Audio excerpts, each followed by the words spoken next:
Paying attention to the surroundings, whatever they may be, is the chief quality among the winners. Paying attention every time, everywhere, is not easy, especially for longer durations. That's why movies are best experienced when they are watched in a theater. Because the environment in a theater is tailored especially for us to pay attention to only what's happening on the screen.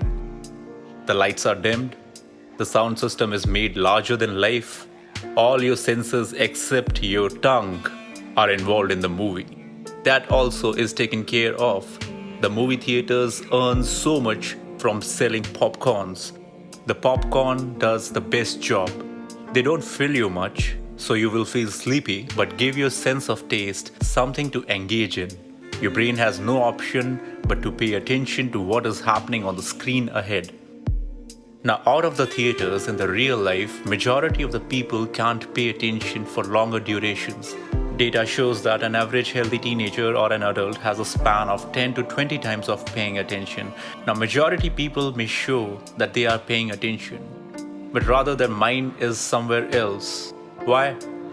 Because paying attention is a habit that is not cultivated easily. Winners at some point in their lives understand this, because paying attention comes with a price. They work on this habit either knowingly or unknowingly. The popular myth is that paying attention comes only in use when we are in a conversation or in a class or working on a new task. We all use this powerful tool of paying attention to develop other habits. For example, developing a habit of fast typing every time. You do it by paying attention in short spans of time to train your fingers to type fast.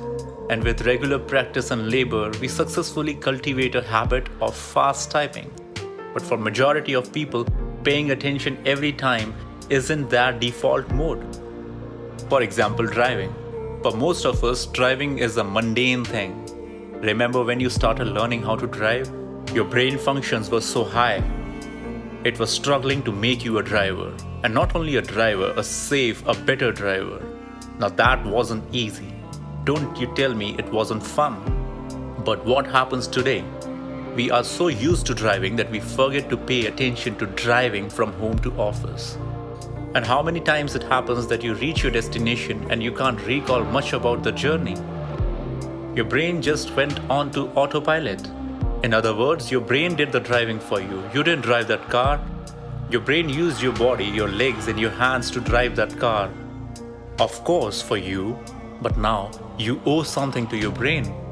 But in turn, we don't give much to our brains something new to work upon. This starts happening very often. All the things that our brain is used to doing without much thinking is mundane for it. Earl Nightingale said, "Do one thing every day that scares you." Now that doesn't mean that you need to go through some dangerous stuff. But yeah, something where your mind is challenged, where it gets a resistance, like learning a new hobby, going far off to a place where you never have been to, or any other new experience that you think will be challenging for your brain. Why do we feel good when we meet someone from past?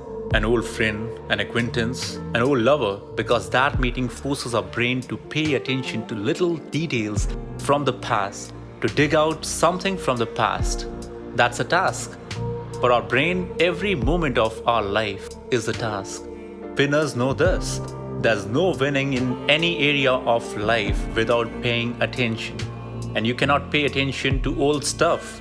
You need to find something new every time to pay attention. If we are always on autopilot, what happens? It only runs the old record. I'm sure if you are a healthy living human being, you don't like playing our old record over and over again. That bores us.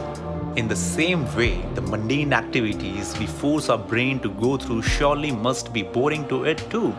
So what can we do to develop this fantastic habit of paying deliberate and consistent attention all through the day for the rest of our lives? Start by doing one thing every day that scares you.